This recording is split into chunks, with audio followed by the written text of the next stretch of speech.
is what we're doing now. We're just gonna make stuff up. It's gonna be off the cuff. It's gonna be wild.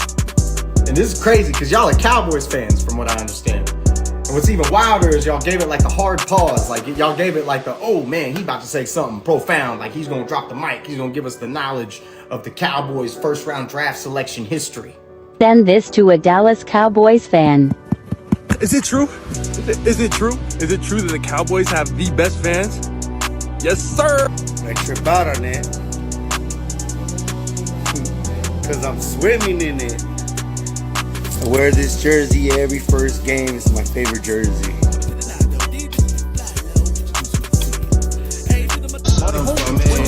Drop some bars to my pussy.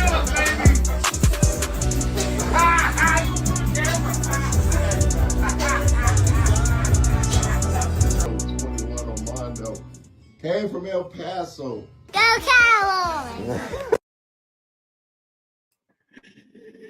All right, man. What's up? What's up, man? Welcome to episode number 2 of the Cowboy Up podcast. And man, let me introduce everybody to you.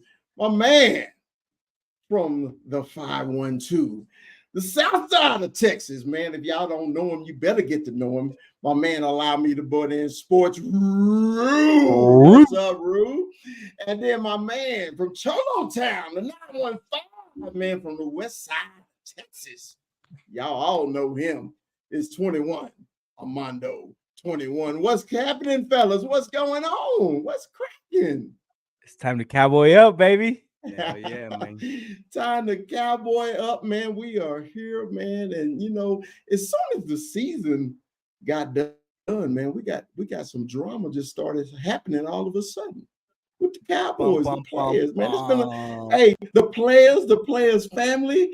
I'm like, what the hell is really going on? So we're gonna start the show off because Chris got a video. He's got a video. Rue, Chris got a video. Okay. You got a damn video. I got a goddamn video. I want you to see it because this is the premise of our show today. We're gonna get into some other things, but this is the video I want y'all to see. Here we go. Drama. If you haven't seen this yet, I swear I'm not making any of it up. CeeDee Lamb's mother posted on Facebook that she wished her son would be traded and added, quote, "Dak isn't it," all in capital letters with multiple exclamation points. Dak's brother Tad, who is a friend of the show, went on X over the weekend and posted, "Cowboys fans who continue to DM me, trust me, if I could get Dak to leave Dallas, I would." Meanwhile, Micah Parsons' brother Terrence got into the act, saying that Dak needs to take a team-friendly deal. He posted on X, Dak should, quote, "take $40 million or pack your bags." So Micah Parsons responded. He posted, "Any comments made by Terrence Parsons Jr. are his and his alone. As you know, if I have something to say, I'm not afraid to say it. I love my team, my brothers on my team, and the city of Dallas, and I'm more committed than ever to bring a championship to the greatest fan base on earth." So, wow. Hold on, I'm sorry. I brought the wrong one, but I wanted to get rid of this. Wow. That's all I can say is wow. Okay. Your moms went on social media. And said Dak need to go. That's what the man's mom said. Okay, so let's start with CeeDee's mom first, and we'll get to the other people. Okay, Rue, I'm starting with you. Who had their best season ever as a wide receiver? CeeDee Lamb. Who throws him the damn ball? Dak Prescott. Bro, CeeDee just had the best year of his career. Like this is it. This is gonna get you paid. This man just got you 1,800 yards, and I know it was like 17 and some change, but like 1,800 yards in a season. Yes, like you were more involved in this offense this year than you've ever been. Ever been. And I mean, I know it's what we're talking year 3 now at this point, but it's just like, man, dude, like. The thing is, he's talked about this. He's talking about his mama didn't just say that. He said something. And let's not forget, he was pretty annoyed in the beginning of the year. Things started out kind of slow for CD in the beginning. So this year really picked up after San Francisco for him. The thing is, man, I don't disagree with everything. And I don't disagree with everything. We're talking about extending Dak Prescott and making him a $60 to $70 million a year guy. Right. I don't disagree with everything. Okay. And I don't think it should have came out. This is my first time hearing that. That clip. That's the first time I've heard that all day. I didn't even know that was a thing. I didn't know it was that. And then the names just started coming out, and I was just like, "Are you serious? They're just everybody and their mama literally was just like, oh, fuck Dak Prescott today." Like, damn, dude. I was just like, when I heard it, I was like, did his mother really say that? The person who got control over his catch, the sole person? And I was just like, man, if that would happen to me, I'd have called my and say, Mom, hey, we need to start deleting all social media right now. But look, 21, tell me, bro, how do you feel about CD's mom? I mean, dogging out the number one guy in Dallas. This is tough. Because there's a line. I feel like there's always a line where it's, you have your teammates, and like Micah says, his brothers, but then you have your family. And when your family starts calling out your teammates, it gets tough. It gets tough because it's like you're stuck between a rock and a hard place. But sometimes moms knows best sometimes, but it's so it's tough. And and then Micah Parsons' brother, calling out Dak for a friendly deal. We all know kind of where that kind of veers to, because we all know number 11 is going to get a big contract, and we know we all know that. But I don't know, man. This is tough. This is a tough situation, because like I said, it's you got your family and you got your other family, which are your brothers that you're playing with, and because it becomes a family. If you've ever played football, you become a family. Those are your boys, right? So it gets tough, but yeah, I mean, hey, where are you really gonna be able to? Are you really gonna go and tell, hey, mom, I don't want you to be social media? What? Your mom might get. My mom would have done this. She would have got this chancla right here and tossed it at me. What kind of sense in me? Hey, I'm sorry. I'm censoring my mom. Hey, man, that can't happen, bro. That just can't happen, man. I mean, I know it's off season. I know everybody's still stressed out and pissed off about the loss and everything like that. But bro, some things, man, is need to be left behind closed doors. You know what I mean? This was a tough loss. And it was tough. Yeah, it was tough, and I feel like people are still in their feelings. I'm in my feelings. It sucks watching these games, and you're like, damn, man, but. And there's people who don't take that time to kind of think about what they're going to put out there in the, in their tweets or their whatever it is. So, you're going off of emotions, and I'm pretty sure all of us, if you're in the chat, we all had raw emotions and different emotions right after the game. We all wanted everybody fired, but you come to your senses and you think about it.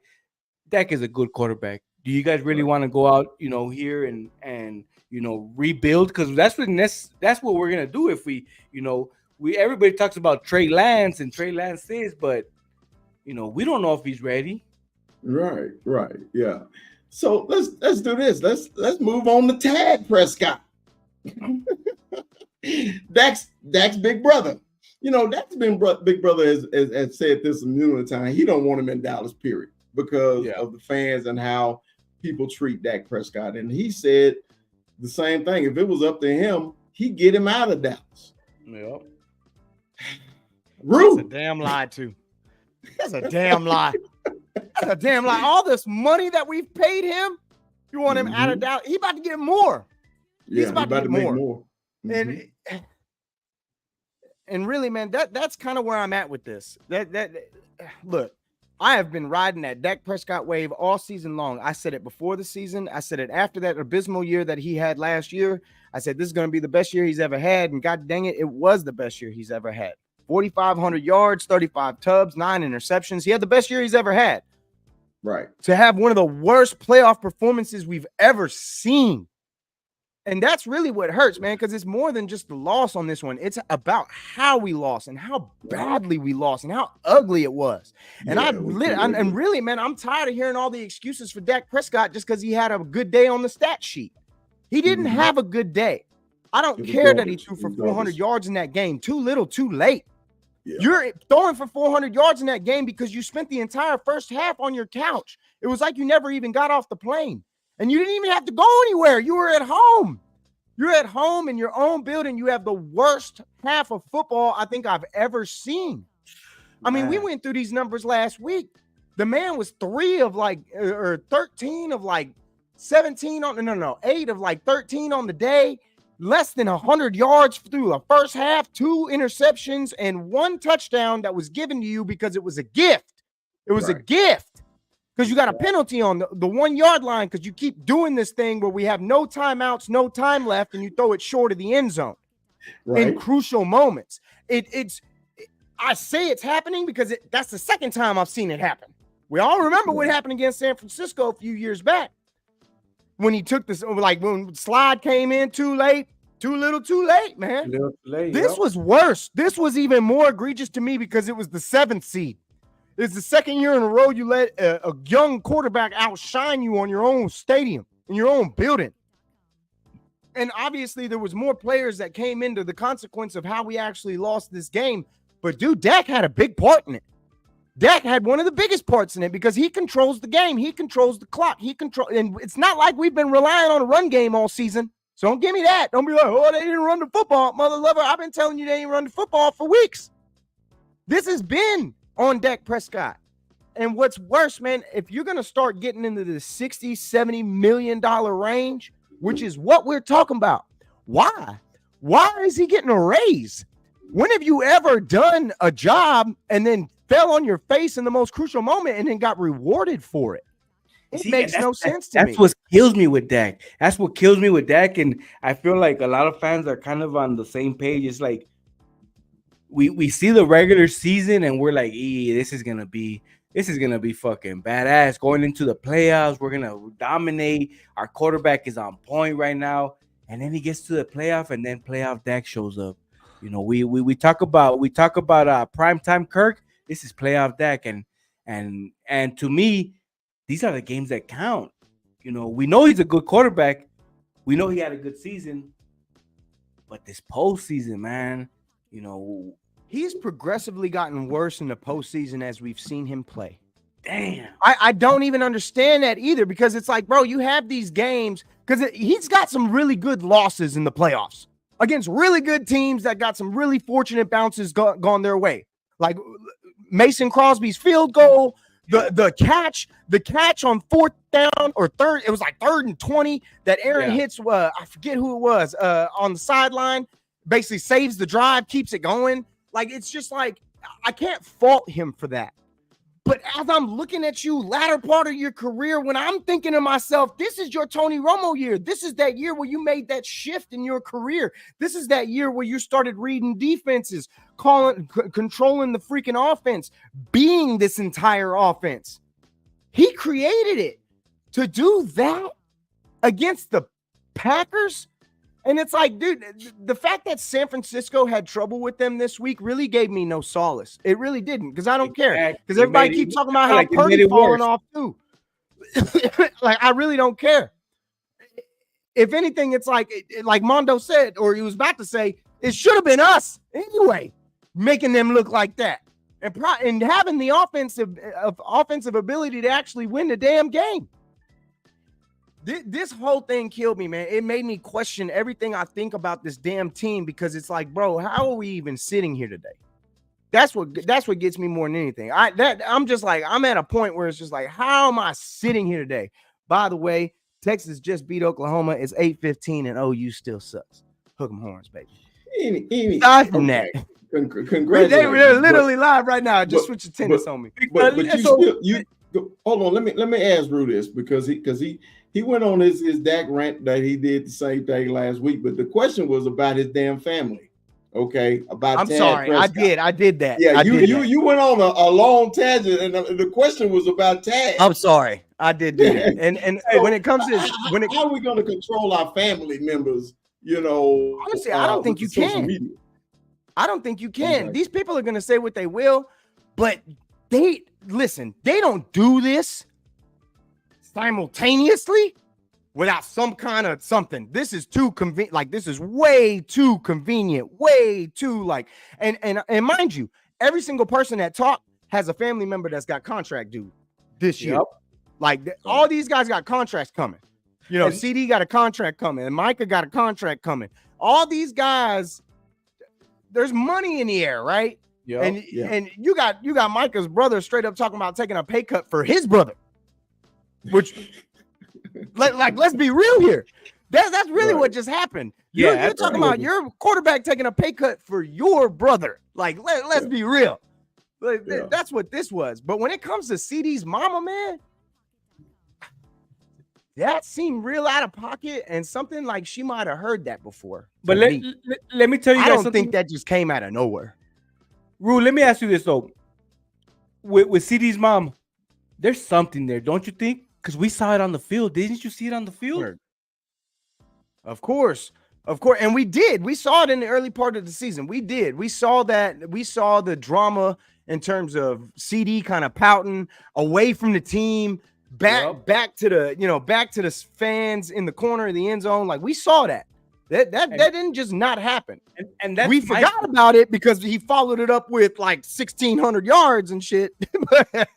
Yeah, and that's my thing, because I feel like whatever they had fixed got unfixed the day of the one playoff game, though. It got unfixed in one playoff game. Yeah, and that's what I'm saying. So whatever drama there was there, whatever they're just saying where there's smoke, there's a fire, some sort of saying like that. So whatever was there, smoke, there's fire. Yes. Yeah. Yes. So whatever was there was fixed. And I think something happened towards that playoff game. Obviously, we don't know, but just their body language towards each other, CeeDee Lamb having to get talked by Mike McCarthy, like something's up there. And then for the mom to come out and put this out on social media, there's something. This playoff game hurt, man. This playoff game it hurt. Was an embarrassment. This playoff game was not what anyone expected, because we were an 8-point favorite. Yeah, it was set up, man, for the Cowboys to at least get to the championship game. It was set up for the Cowboys. Hey, man, let's get our friend involved, man, in this conversation. What's up, Mike, man? Cowboy Corner. What's going on, baby? Nice for joining us on a wonderful Tuesday night. How you doing, fella? Yeah, thank you, man. Thanks for having me on, guys. I appreciate that. Yes, sir. So I'm sure you were in the chat and you saw the video. Do I need to replay the video, man, so you can see it again? Because to me, when I saw it, my mouth just dropped, and I was just like, family members. We used to Tad Prescott tweeting or Xing, whatever it is. We used to him. But when you get a mother of a player and then another brother of one who's been talking shit all year and all of a sudden couldn't back it up, and the other Prescott kid, man, what do you think about all this as the world turned Cowboy edition, man? What's your thoughts on it, brother? Dak's an easy target for me. Yeah. For any Dak, quote unquote Dak hater. Let me make sure I put that in quotations. Quote unquote Dak hater. Dak's an easy target. But here's what we saw. All right. And this is why I think they're speaking out. What has Micah Parsons done in the last 7 games, including playoffs? Nothing. 2.5 sacks. Nothing. Did CeeDee Lamb get dogged by Alexander, get pushed in the back, and CeeDee Lamb didn't do nothing about it? That was very true. Did we see that? So what's happening is Tad, CeeDee's mom, Micah Parsons, bro, they see Cowboy Nation talking amongst each other. We could talk about how Dak Prescott, how bad he played. I got that on the back burner. That's for another day. Let's talk about CeeDee Lamb's performance, dropping balls, getting pushed, not being a dog, and Micah Parsons being MIA. Talking about there's no more learning. It's playoff time. Mm-hmm. Talking about he's a lion. You're a single lion. You're not a leader. So when Cowboy Nation is talking amongst themselves, what happens? Oh, CeeDee Lamb's mom want to get offended now. Oh, Micah Parsons' brother might get a little offended now. Because why? Dak Prescott didn't show up. We know that. They didn't either. Right. Yeah. They didn't either. I mean, they didn't at all. I mean, we were wondering when he was going to, when CD was going to break out, because before the dang game, we all thought that CD going to have, 12 touches, almost 200 yards and 2 touchdowns on the game, just because how much everybody was dogging out the Packers secondary. Okay. We all thought that. It didn't happen. Yeah. They shut him down. Really, honestly, they shut him down. Gallup showed out. Mike, thank you. The Michael Gallup sighting was like, well, damn, Mikey, where the fuck you been all season? Dak did him a favor, though. Let's be honest. Dak did him a favor throwing him the ball, because everyone knows Michael Gallup is gone after this year. Right. $9 million cap casualty. So Dak is looking out for his boy to go to show something on tape, because Michael Gallup wasn't on the field up until that point at all. Right. Remember, because a couple games, so Dak he would start. Yeah, he would start, but you would never see him on the field after. Right. Yeah, it was just like, what happened? And I'm curious, is it going to be him or is it going to be Cooks? Because they both got 2 years left on their deals. It's going to be Gallup. It's going to be Michael Gallup, because at least Cooks is producing. You can see it on the field. You can see it on tape. Dak just seemed like he just refused to throw Michael Gallup the ball anymore. And I thought once Michael Gallup got healthy, man, that three-headed monster would be, kind of hard to stop. But then it actually turned into a 2.5 monster, with our tight end with Fergie, and Fergie played decent in the game too. But I'm just like, man, it's just funny to me. To me personally, man, if my brother, my mom, or whoever in my family came out and said something derogatory on social media, because you can't erase social media. No. You may delete the post, but it's there forever, right? Yep. It's there forever. Okay.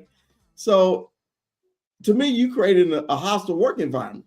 You just created this hostile work. Maybe in time, because the season ain't over yet, and then we don't go to training camp until July. But to me, if I'm Dak Prescott, honestly, I'm pissed. What you think, Ru? You have to be pissed if you're Dak Prescott. Y'all been lovey-dovey all year, especially with CD. And I'm curious if CD said anything back. Has he said anything since his mama made this tweet? Not a word. Nope. Because we know Micah did. We know Micah said something. Yeah, Micah responded. Well, you can't shut Michael up. You can't shut. No, Micah you definitely can't. He probably on a podcast right now somewhere. But I'm just saying, like, CD. Well, no, Dak. In a way, if I'm Dak, I'm kind of blindsided by this, right? Maybe. Right. I mean, I'm not in the building. I'm not in the room with them, but they've been. I mean, dude, Dak has had these guys over to his house. They've been training all season, even from the off season until the very end. They were all real tight knit all year long. He was bringing in everybody a part of the offense was coming over to Dak Prescott's house, working on that field, doing this, doing that. I gotta imagine they were pretty friendly, and obviously they had their turmoil during the 49ers game, but everything after that seemed to be freaking kumbaya. And when you put up 1,800 yards in a season, and this man basically gave you the stats that you needed in a contract year, I would think you'd be pretty happy with him. I understand that this game was ugly. I really do. This game is just a glaring game for their resume. But, like you said, Chris, CD had his moments in that first half where ball's going straight through your arm or through your hands, homeboy. Like you didn't show up in crucial moment either. So we're just going to put it all on him. Fine. But you can't sit here and tell me that all of a sudden you're going to go ass on your own quarterback Yeah. I already know what Micah's brother's his motivation is very blatantly obvious. You're worried about your brother getting paid. That's the only concern that he has. He don't even care. It had nothing to do with Dak Prescott. It had nothing to do with nothing. He was like, you need to take a pay cut so my brother can be the highest paid player in the entire NFL. That's exactly what motivated him to open up his mouth and say something. When it comes to CD, that felt personal to me. And that felt like it came from him because his mama said it. Yeah. Because it's like, that and is just kind of like I think that CD not saying anything speaks volumes as well. It does. It says a lot that he hasn't said a word. It says a lot, but again, we don't know if CD, now it's too late. Behind doors you went and talked to Dak, but Mike, I want to ask you something, Michael. What do you think is going on? Do you think there's something between CD and Dak? Do you think there's some sort of like, I don't know, I want to say rivalry, animosity, something going on? Because it's just, I mean, for you to have that show, in that playoff game and everybody see it, because we all saw it. We all saw the shit show. We all saw Mike McCarthy talking to CD. We all saw CD and Dak kind of, talking to each other, and it wasn't a good job type of talk. It was a like, they're out there, So you think there's a fire there, or what's going on? I there's something there. CeeDee Lamb and Dak took forever to get on the same page, even since 2020. We didn't see Dak and CeeDee Lamb get on the same page till the middle of 2022. And then 2023 was what it was under Mike McCarthy. So I don't think Dak and CeeDee Lamb have. Go ahead, Rue. I just didn't want to cut you off, but don't you think Amari Cooper had something to do with that too, though? I mean, CD was kind of a rookie. You already have a proven veteran in Amari Cooper. You got to keep that man happy, just like you got to keep the other guy happy. And it's not like CD came in certified stud. He had Amari Cooper on this team. True, but even before CeeDee Lamb, you had Amari Cooper and Michael Gallup share the ball equally. Michael Gallup had 1,000 yards one year. Yeah. You're not wrong. We've seen what Michael and Randall Cobb's had 900 yards. I'm not necessarily disagreeing that it did take a little bit longer for CD to kind of develop into what he is now. And Dak Prescott had something to do with that. But I'm just trying to point out the fact that Amari Cooper was here at one point. It's not like it was always just CD. With Amari, he knows how to share the ball. And when Amari got here, you saw the difference in Dak Prescott. When Amari got here, we saw a big jump. He got in Dak paid Prescott's single-handedly. Yeah, he got Dak paid, and he made Dak Prescott a better quarterback. You need the weapons, and he had to make Amari happy in the beginning. No, and he did. No, that's a fair point. But as a wide, put yourself in CeeDee Lamb's shoes though. Like, okay, my quarterback's not throwing me the ball. I know Amari Cooper's over there, but what am I doing wrong? I'm out here running routes. I've been out since training camp. I'm a first-round pick. So then that carried over to 21, and it carried over to half of 22. And then to start this year, it took the bye week after San Fran to say, hey, I'm here, 88, remember me? And then he started getting the ball. So there's inconsistencies in the Dak-Lamb relationship. It's not perfect. It ain't Edelman and Tom Brady. It ain't Moss and Tom Brady, right? It ain't Odell Beckham and Eli Manning, right? It's Dak and CD, and it took them this long to get it right. And is it Mike McCarthy's system that helped him get the 17? Obviously, Dak throws in the ball, right? I was looking up CeeDee Lamb's yards after catch because I think CeeDee Lamb had a lot of yards after, not the yards after catch, yards after contact. Mm-hmm. So a lot of that, CeeDee Lamb was a dog fighting through traffic, stuff like that, too. I need to find those numbers to see how much of that contributes to 1,700 yards. But besides the point, to answer your question, Armando, there's something there. I think there is. For CeeDee Lamb's mom to speak out, something had to be said behind closed doors. I don't know about you guys. I'm a mama's boy. I'll tell my mom anything and everything underneath the sun, right? Me too. So she had to get that information from something. She had to get that build-up animosity for something Because what Yeah. she's supposed to see is the positive sides of a football team. Oh, that's our quarterback. That's Dak. She ain't in the meeting rooms. She's at the game. She's in the stands. She ain't on the sidelines listening to what's being said. Something was said to her by a source on that field, and all she did was relay the message, in my opinion. Wow. Okay. Well, let's move on from as the world turns from the Cowboys. And all right, I'm gonna let Armando start off. Why is Dan Quinn still here, Armando? Why is he still here? Will somebody please give him a job? Please. What was the score again, Ruth? 28 to what? Oh, jeez. That You'll make me blemish, relive it. 28 to 3. I think that blemish is gonna stay with him forever. You know, it's like he caught a felony, and you know, you really can't get a job anywhere because he got that felony. You know, so it's tough. It's tough, man. But you know, Yeah. so, you know, that background kind of messes you up sometimes, man. You try to get a good job, and that background comes up and be like, oh man, you're 28. You know, 28 to 3. So I honestly think that Quinn is still here because he didn't put a good show against the Green Bay Packers. 48 points, man. Okay. Now, let me explain my frustration because you know how Dan Quinn is my Dak Prescott to Mike. Okay. and the reason why to me is because so many people will praise him, but nobody gets in his ass when he F's up. And it was a couple times this season, man, and you're literally staring at the TV and you're like, what the hell, Dan? What the hell? And then in our biggest game of the season, he switched our defense entirely, refused to put Michael Parsons at linebacker, and we get our ass demolished, mollywopped on national TV. And nobody but a few of us attacks Dan Quinn's ass. Because I know Rex Ryan on ESPN, he went off on Dan Quinn. That was some bull what he pulled out. So I'm going to start with Rue. Why is Dan Quinn still here? Because there's a multitude of coaches that are out there that I would take over Dan Quinn in a freaking heartbeat. That's exactly why he's still here. And yeah, man, this was embarrassing. You let the Packers put up 48 points on y'all. Like, come on. This was an absolute onslaught that you let this offense. They looked like they were wide open on every play.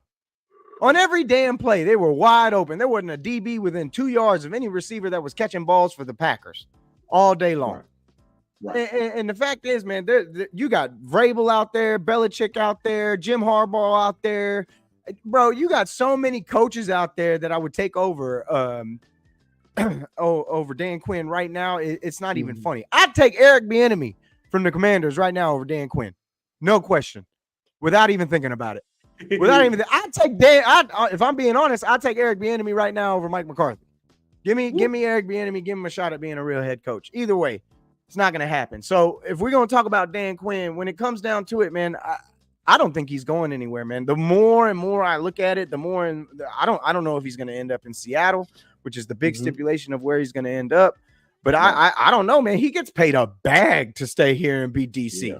He gets paid a hell of a lot of money to stay right the hell here in Dallas and not really get any blame for anything that happens over here. This is the first time I've ever seen somebody hit him up just random like that after a big game. Right. Mike, why the hell is Dan Quinn still here? Am I overreacting, Mike? What? Tell me, do I need to don't jump off the balcony here in Denver? What do I need to do? Mike, tell me something, baby. Why is Dan Quinn still the defensive coordinator for the Dallas Cowboys? Don't jump, big fella. Because Mike McCarthy loves him, Jerry Jones loves him, Stephen Jones loves him, and all three of those guys love mediocrity. And my frustration with Dan Quinn was Jordan Love is a 3-year vet, first-year starter. We didn't move any safeties around. We didn't disguise a blitz. We didn't do anything to try to say we're going to confuse you, Jordan Love. We just reran a generic base cover 3 zone and got shredded.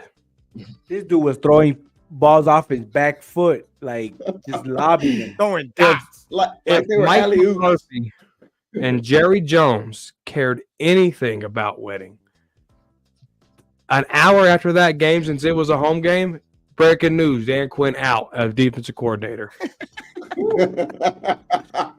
because you went away from Yes. bread and butter. I don't think he prepared. How are you going to watch film and say, you know what? I know how to beat him. We're going to run cover 3. Coach, we haven't run that all year. I think we got him. Yeah, how is that possible? Experimenting. Do y'all think coaches try to outsmart their own fucking selves? Yes. Do you think Dan Quinn did that in the playoffs? Yes. He Did proved he it in the outsmart Super himself? Bowl. He proved it in the Super Bowl. I just think that the lights get too bright for them. I think the lights get too bright for Quinn. The light got too bright in the Super Bowl. His first playoff game in Dallas, it got too bright. You know, Dan Quinn shit the bed again. It's just, I think he gets too, you know, and then all these interviews coming up before the game. You know, I just think and that's what I mean by the lights. You know, obviously you're in Dallas. That's another part of the lights.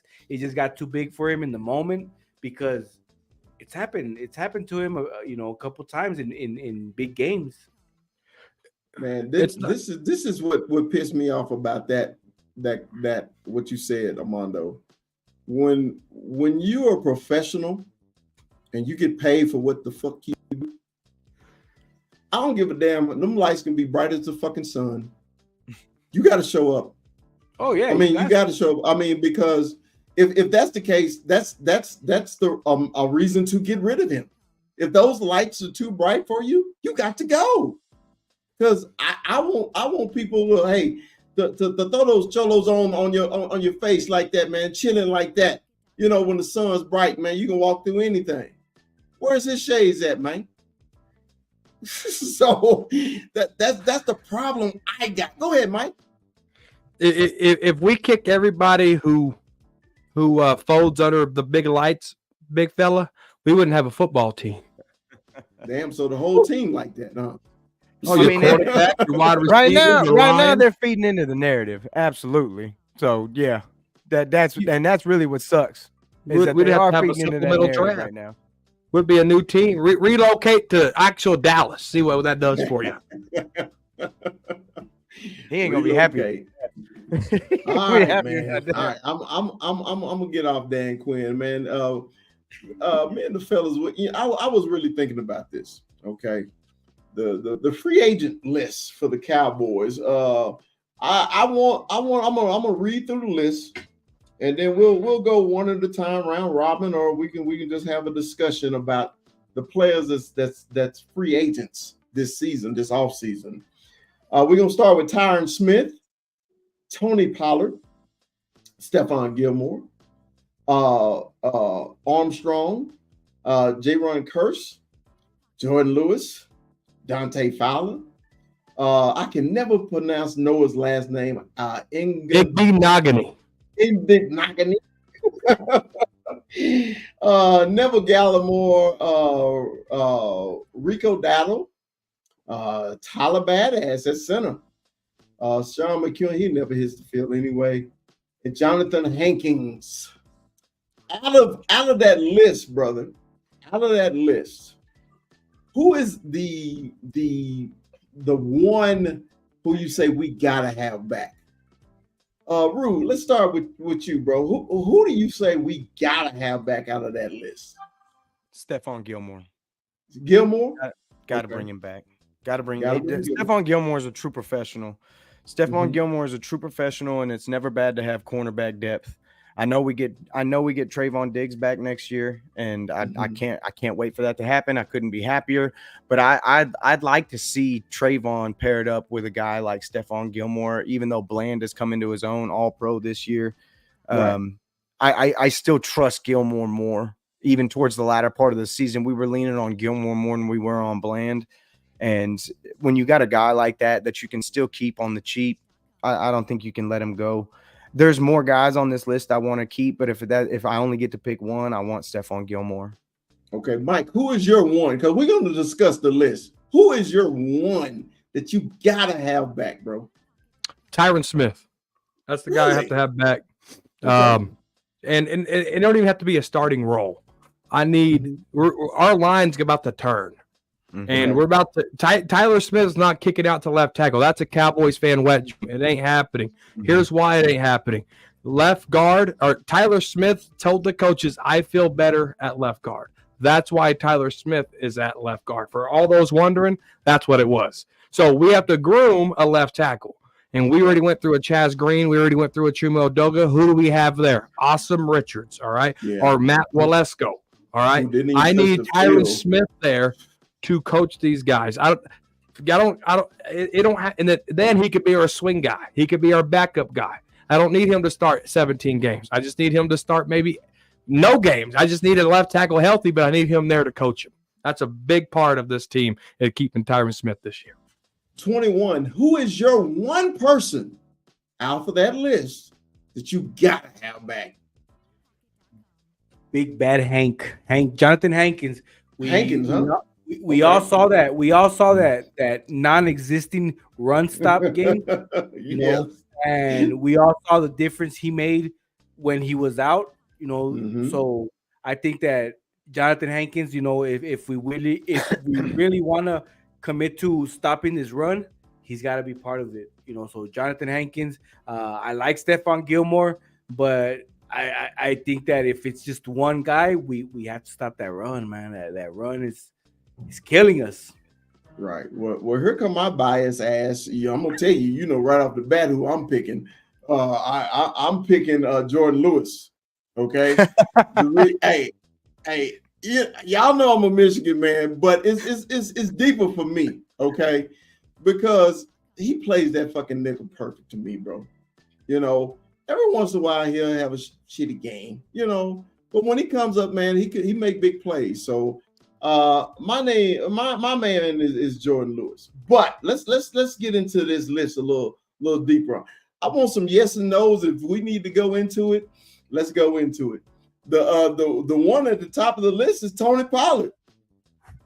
Keep a go, Rue. See ya. You should throw him the deuces. See ya. All right. I'm on record. Running back is the easiest position to replace, and the fact is, Tony been non-existent all year. Now Rico Dowdle is also on this list too. So which one are you gonna keep? Neither. Neither. Oh neither. Mike, you say neither? Neither. We going. I keep Rico. Rico ain't gonna cost me nothing. Rico ain't gonna cost me nothing, and he got hurt. I give you a little leeway if he got hurt. He got hurt. He didn't get his he didn't get no opportunity to play. Every time we saw Rico runs hard, man, and Rico returned tackles for losses into 5-6 yard gains. I keep Rico on the cheap. 21. Tony Pollard, stay or go. Damn, the deuces. TP gotta go. Gotta go, man. He gotta go. We had, you know, we had a good time, TP. You know, but when you got that again, I go to the big lights. When the big lights were on you, nothing happened. Wow. Okay. Well, I'm gonna say go. And I mean, Michael, real quick. Yeah. 10 million, Tony Pollard. See you later. I get it. Well, that's the franchise tag. That's 500K. You ain't keeping him for 500K. $1 bucks, maybe. You're probably not even gonna have to pay him $1 million. Here's why. It's like $750. Let me know when I can explain why. Go ahead, go. All right. He's had hip problems. He had hip contusions problems this season. All right. I thought Malik it was an ankle. No, it was his hips, and he's already had hip problems. All right. I don't trust that as running back ages. They already signed Malik Davis to a future contract, so I have Malik Davis there in my back pocket who could play special teams and who could still run the ball. Right. And then I'm going to draft me a young running back, and I still got Hunter Lemke. All right. So now let's talk about the defensive line. There's 4 of them on the defensive line. Dorrance Armstrong, Dante Fowler, Neville Gallimore, and Jonathan Hankins. I know Armando said that his one got to come back is Hankins. Rue, which one of those 4, man, are you really interested in bringing back? I can't believe that Hankins is the guy, man. I can't believe that it's Hankins. I really can't. And like I respect him, obviously, because you felt a difference when he left. When he got hurt. You felt that change when he got out. But I really like what Neville Gallimore did, man. I like how much I like how he put on that size. Oh no, I'm getting him confused with Chauncey. Am I getting him confused with Chauncey? Yeah, you are.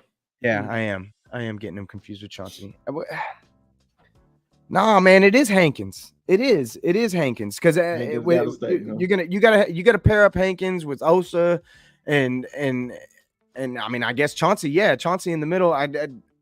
If I can only keep one of the three, I'm probably keeping Hankins, man. I have to lean with Mondo on that for sure. You felt the difference when he was gone. Right, Mikey. Out of those four, baby, who you keeping? 0. You let them all go. I'm letting them all go. I got to get younger there, dipping because I can't lead on the narrative of that. He helps stop the run when Aaron Jones ran all over us in the playoff game. He was starting. Yeah, I can't bite that narrative anymore. I got to get younger, stronger, faster. And I think Hank is going to be 32, 33 this year. Really bigger, stronger, faster. He is bigger. He is because we get overpowered, man, in there. You know, they get on our linebackers so with ease. You know, and that's been a big complaint. But if I had to pick one, it would be Dorrance Armstrong. All right, Armando, you want any of this? Besides Hankins, I would go with Dorrance Armstrong as well. Dorrance Armstrong. I feel like towards the end he gave us a little bit more production. I think he got a few sacks in there towards the last few games. So I saw the production kind of go up with Dorrance Armstrong. So yeah, I think if anybody else besides Hankins, it would be Dorrance Armstrong. Okay. We have such a problem at that spot, man. It is. It seems like such a problem at that spot. Yep.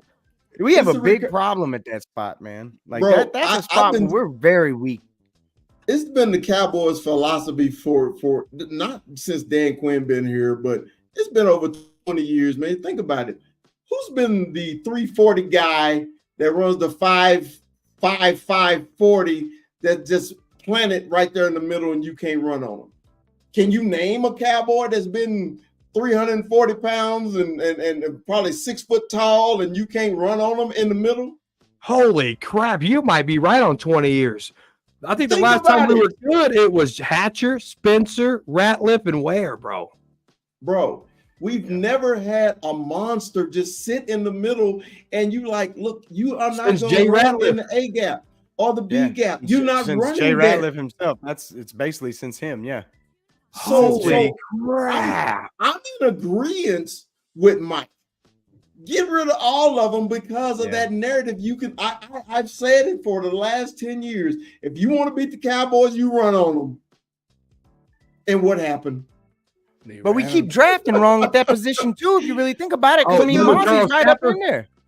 But yeah, and I agree with you there too, Rue. But then I want to go. I want the what's his name in Tampa Bay. Vita Vea. Man, Vita Vea. I need a Vita Vea. McClain was good. I like Terrell McClain. I want a Vita Vea, man, right there. He ain't going nowhere. You can't double team him. You got to triple team him. And that's the one thing, man. Because if we're gonna be a linebacker pursuit guy, defense, you got to have a monster in the middle. You have to. And the Cowboys hadn't in over 20 years. Over 20. Close to 20. Think about it. Almost. Over it's pretty 20. damn. Yeah, you pretty much there. Over 20. All right. So let's talk about the offensive line. Right now, we only got two, man. We got Tyron and we got Tyler Badass. So let me go real quick and I'll let y'all go. Remember, well, Armando remembered as well. So when we were at the draft in Las Vegas, I was screaming Tyler Lindenbaum, who is a all-pro for the Baltimore Ravens. The Baltimore Ravens right now. Remember me, Armando? I'm screaming his name. That's how you kept saying. That's how I know Tyler Lindenbaum. Tyler Lindenbaum. I kept saying it, okay? Because when you did research on him, he was strong. He had good feet. He could reach block. And, man, guess what he's doing but nothing but kicking ass in Baltimore. Now, don't get me wrong. Tyler Badass made me fall in love with him when he wanted to fight in training camp. He's like, man, I don't give a fuck. Let's fight. Okay. So toughness does a lot for me. But, bro, to me, a consistent run game, and it starts up the middle, man. It's like baseball. You want a catcher, you want a pitcher, you want a shortstop, and you want a center fielder. In football, you want a running back, a quarterback, a center, a nose tackle, a middle linebacker, and a safety. And everything else works around it. Okay? So, to me, our run game is not successful because we don't have that dog in the middle. You know, we don't have Stepnoski no more. We don't have my man that retired. I can't remember his name. Frederick. When Frederick was there, wasn't we running the ball, Rue? Were we not running the damn ball when Travis Frederick was there? Dominantly running the ball. Well, let's go over that offensive line, though. Hold on. With Mike. Zeke? Oh, no, I'm Mike. tripping. This was even Mike. before that. You're talking, well, I guess. Travis Frederick was there. They were a dominant offensive line, bro. They were. Oh, yeah. How about to say, yeah, they were a dominant unit. Yes. Yeah. They were a dominant Definitely. unit. When he went out for the illness, the line had been going down every fucking since. Yeah. So that's because our guys got older. Our guys got older, but we still never replaced that monster in the middle. So, you know, I'm a big old center. I got love for centers. I like nastiness, bro. And we just don't have it since left. And Stepnoski left. Dude, it's just not there. Even Looney, when he played center, he was nasty. He see the box of chocolate chip cookies in the end zone. So, Rue, give me your thoughts on Tyler. I mean, Tyler Badass and Tyron Smith, man. What you think about this O-line? What do we need to improve? Man, I'm not opposed to keeping Tyler Biotic because he's so much younger. And I don't feel like his play was, I didn't think he had a terrible year this year. He had his moments for sure, but it's so hard right now. It's so hard because, bro, I didn't expect to get what I got out of Tyron this year. I don't think any of us expected to get what we got out of Tyron this year. I really didn't expect that out of him. I didn't expect him to last the whole season. Basically, you know what I'm saying? Like he didn't have to get out for the year. He took a couple games off, but I mean, shit, at his age, I give him a break. I get it. He's not practicing. He's basically just showing up for the games. Tyron had a way more impressive year than I ever thought he would coming into the season. I really thought it was going to be the year we phased him out and we were going to have to find somebody else to do the job. And it was like, man, I'm so glad he's still here, which I did not expect. Am I really going to get that again? I think I think I'm with Mikey here, man. I'm thinking of the future. It's got to be like awesome or well, let's go or even ball. Like somebody got to step up. Oh no, cut ball. Yeah. That probably is going to happen. But if it's got to be anybody, as much as I would love to, I mean, for me, it's like, can you fit him in terms of depth? And I don't know if I'm going to get another year like that out of Tyron Smith, man. He's been around for a long time. Tyron Smith is a Hall of Famer. 2010. Tyron Smith is not some young spring chicken, man. Like he's been here for a hot minute. But he's Tyron Smith.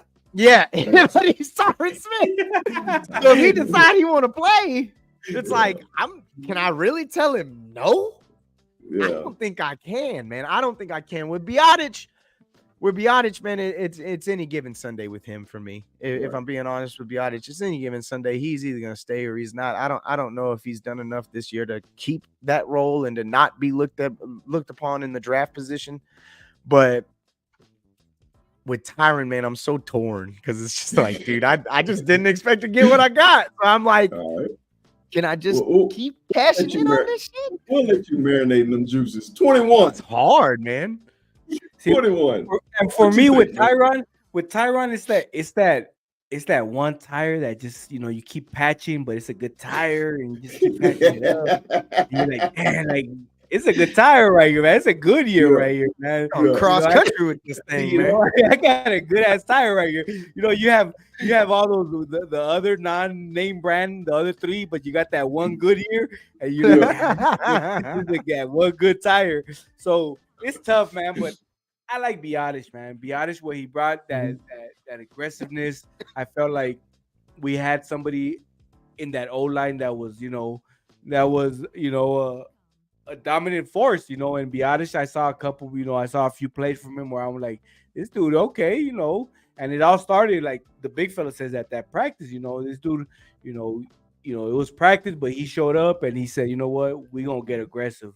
And I like Biotish, Tyron, I just think that it's tough, like Ruth says, it's tough because it's it's Tyron Smith, man, but I just think that for our future it would be Tyler Biotish for sure. All right. Mike, what Yeah, you think, man? No to Tyler Biotish. No to Biotish. And here's why. If you're going to pay Micah, Lamb, and you're going to extend Dak, there's no room to keep Tyler Biotish on the books. There's room to possibly keep Tyron Smith on a $5 million bench deal. But I don't know. Tyler Biotish could be demanding $8, $9, $10 million a year on a 3-year deal or something like that. That's just not in the books. And so, because he had a decent year as far as for center, right? It wasn't the best. It wasn't the best. Right. Mike McCarthy gave him the opportunity to call the cadence of and kill defenses and communicate with Dak in a sense. And maybe he was overthinking stuff. But Brock Hoffman, that's my guy to take over center. It's already on the team. Brock Hoffman. Oh, I Oh, forgot. Brock. All right, Yeah, man. he's up next year. Well, look, man. Let's talk. We at our hour mark, but let's talk about these playoffs, bro. It was actually some pretty decent damn games. I know, guys. It really sucks. So the Lions beat the Bucks, and the Niners beat the Packers. So, man, what is y'all thoughts on the upcoming NFC Championship? I hate saying this shit. What y'all thought, man? Who you think gonna win this game? Somebody go. And I know it's frustrating. I know. But I don't know. I don't know if it's just the story or what. But man, I just don't know if their defense can get them there. But I like the Lions in this game. I feel like they can give them a little bit of trouble on the offensive side of the ball. Sure. I don't know. I don't know if I really believe that. I think I just really want it to happen because I just hate the San Francisco 49ers so damn much. And I really wasn't impressed with them last week. If I'm being totally honest, I wasn't super impressed with them. We don't know if they're going to have Debo. Their offense looked very different without Debo in the game. And he went down early enough to where it was like, I feel like you should have been able to adjust. But I really, what I don't like, I feel like Brock Purdy's gotten a lot of slack. And I'm just like, in my head, I'm like, I don't remember ever Jimmy G looking like this with this offense. Mm-hmm. So we gonna give this kid all this slack. He came up in the moments that he had to come up in that Green Bay game. He converted the drives that he had to do, and at the end of the game, he led his team to victory. So it was like, I can't take away from this kid just because his team is so good around him. I think the Lions gamble too much is why I'm kind of unsure. They're going to gamble. This man is going to go for 4th downs. He's going to do things outside of the ordinary. They had their own close game with Baker Mayfield and the Bucks. Bucks played better than I thought they would. Yeah. But Bucks definitely play better than a lot of people thought they would. But the Lions defense isn't very good. Is really what's the problem. I don't feel like I trust their quarterback enough, and I don't feel like their secondary and their defense is good enough to, really make those stops when they have to. But it'd be a really cool freaking story. And these guys haven't won playoff games for 30 years, and to see Dan Campbell. Yeah, okay. To see Dan Campbell and this team do what they've done, I just, I like the story. I like the football. So it's just like, and I like more players on their team, if I'm being honest. I hate San Francisco so much that I can't root for these guys, man. I can't. Right. Like, I'm not betting on the game. I don't really know what to do with it. I really feel like I feel like it's either going to be really close and maybe the Lions pull it out and win, or San Francisco is just going to roll and it's going to be an ugly ass NFC Championship game. That's really where I'm at with it. All right, Mike, who you got in this game, man? In the championship game, NFC Championship game, you got the Lions or you got the Niners? I'm gonna drop it to you like this. All right. I just thought of this when we were eating dinner before you guys went live. I've seen the Eagles, I've seen the Giants, I've seen the Rams, I've seen the Tampa Bay Buccaneers play, and I just seen the Eagles this year. 1 out of the 4 teams have what? Or 4 out of the 5 teams have what? Super Bowl rings. They won that after I watched them. All right. Lions, are you going to follow that trend? Why can't it be for my Dallas Cowboys? I don't know why. But give me the Lions. Well, you got the Lions. 21. Who you got in the NFC Championship games? Detroit Lions or the hated? I'm just gonna keep it simple. Fuck the Niners. Go Lions. All right, hey, Rue, what's the score of the game for you? Oh, and that one, I'm gonna be optimistic here. I'm gonna go 27-24. Lions win. Take them down in Levi, baby. All right, Mike, what's your score on the game? They're gonna get a little bit of karma. 21-17. All right. 21, what's your score of the game? 24-21 Lions by a field goal. 24-21 Lions. All right. I'm with y'all.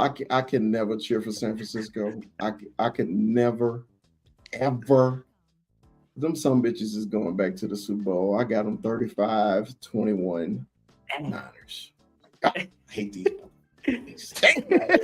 All right, man. Look, the AFC, man, the games that we can enjoy. Okay, you see, man. We got the Dallas Texans. The Kansas City Chiefs versus the Cleveland Browns. No, I'm sorry, the Baltimore Ravens, man. Kansas City went to Buffalo and pulled that one off, and then the Ravens let it look easy against the Texans, man. What do y'all think about this game? I'm gonna go with the Ravens, man. I like the whole Lamar Jackson thing. My son is I guess he's a Lamar Jackson fan, so he's always Lamar. But I'm gonna go with Lamar. I think it's time we don't see the Swifties in the Super Bowl. So I'm gonna go with the Ravens on this one. All right, Mike, who you got, man? You got the Ravens or you got the Kansas City Chiefs? Right. So give me Patty Mahomes, Texas boy, all day long. Yes, sir. All day. All right, Rue, who you got, man, in this game, man? You got Pat or you got Lamar? I'm taking the most complete team, and that's the Baltimore Ravens. The Baltimore Ravens are a damn good football team, and I love what Lamar Jackson does with this offense. Yeah. You have to respect Kansas City, right? Like you just have to, just because it's Pat. But they haven't looked like themselves, if we're being honest. And dude, Buffalo just can't get out of their own way. They just can't get out of their own way. Buffalo can't get out of their own damn way. I actually felt sorry for them. Damn. How you missed that, bro? You're at home. How you missed that kick, man? I saw a meme. I saw a meme. Have you guys ever seen that picture of Stephon Gilmore just watching the confetti? Somebody said, "Damn, bro, been standing there for 5 years, or how long he's gonna stand there?" Yes, he has. That poor guy's been standing there staring at that confetti for the last half decade, bro. It's been bad. It's been ugly. But dude, no, and you know what though? This goes with Baltimore as an organization's. They're the dynasty killers. They're the guys who come in and rain on the parade of the guys who've been running the league for the last however long. They did it to the Patriots, and they're about to do it to the Kansas City Chiefs. I really like them in this game. Obviously, it's Andy Reid and Patrick Mahomes, but still, they 2 road games in a row. I know the storybook there is there for them, but damn it, this is going to be Lamar's second MVP season, and it's looking like they should be able to take it over, I think. Tell me that again, but with these nuggies. Yeah, with the Nuggies. Hey, Mike, what's your score on this game, brother? Give me 35-30 Chiefs. 35-30 Chiefs. All right. 21, what's your score on the game? 32-17 Ravens. Ravens. All right. Allow me to butt in sports. What is your score of the game? 24-10 Baltimore Ravens. 24-10. Well, you know me. Unfortunately, I'm family end on this one. You know, I'm Team Harbaugh wherever we go. So Baltimore Ravens, and my nephew is a big time Ravens fan. Give me the Ravens, man. 27-20. I think it's going to be close. 27-20 Ravens. Well, look, fellas. Any final thoughts before we get out of here today, baby? Any final thoughts? I'm just, it's tough. It's tough watching these games because you feel like, we should have been here, throughout this whole year. We saw our Cowboys play, great, and we figured we'd be in this postseason, and so it's a tough watch, but we got to enjoy these games. It's football. It's the last few games. What is it? 3 more games left. We have 3 more games. Yeah, the AFC, NFC, Super Bowl, and it's over. And the NFL's over. So so it's tough to watch, but at the same time, it's football. So I love it, but man, these Cowboys got to get it together, man. It's time for us to not be talking about it and watching. In January. It sucks. It sucks. Mike, give me your final thoughts, baby. I need Mike McCarthy to tell Steven and Jerry, let me make my choices here when it comes to free agency. If I go all in, I go all in. If I give up draft picks, I give up draft. This is my last year as a Dallas Cowboy head coach. Let me fight for it. Give me something. I'm here to win a championship. You're not giving me an extension. You're betting on me to win it in my last year. Help me win it in my last year. And I'm not saying go all in and go sign $200 million on the defense, right? Be smart, be strategic, and draft better. This draft class that we just missed on was ridiculous. That hurt us. Not hitting on that draft class completely hurt us. So I need this draft class to be better, and I need free agency to be a big hit, because if you can hit in free agency, that draft don't matter. Believe that. Rue, final thoughts, baby. Man, what do you say after that? Jeez. It was beautiful. That was perfect. It was beautiful. Poetic.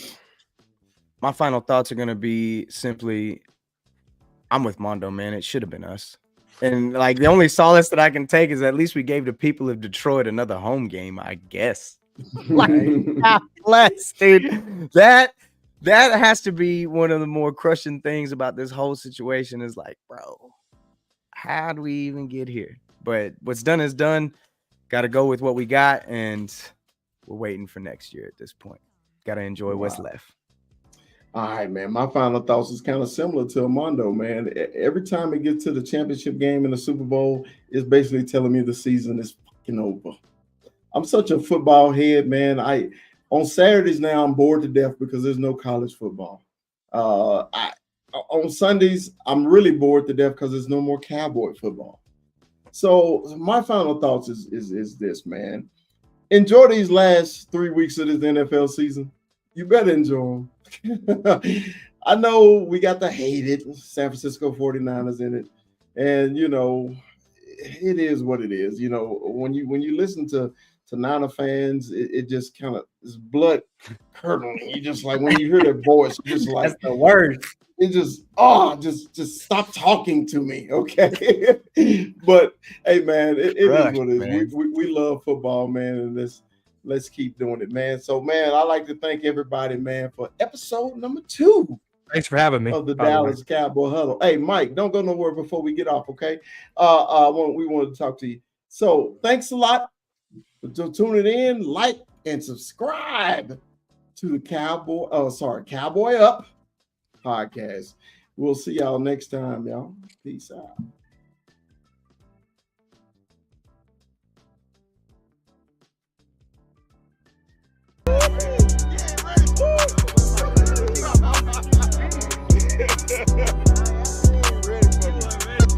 This is what we're doing now.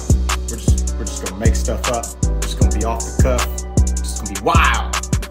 And this is crazy because y'all are Cowboys fans, from what I understand. And what's even wilder is y'all gave it like the hard pause. Like y'all gave it like the, oh man, he about to say something profound. Like he's gonna drop the mic. He's gonna give us the knowledge of the Cowboys' first round draft selection history. Send this to a Dallas Cowboys fan. Is it true? Is it true? Is it true that the Cowboys have the best fans? Yes, sir. I trip out on it. Because I'm swimming in it. I wear this jersey every first game. It's my favorite jersey.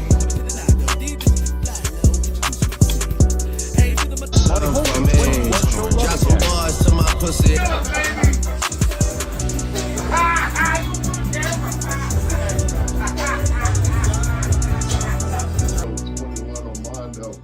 Came from El Paso. Go Cowboys!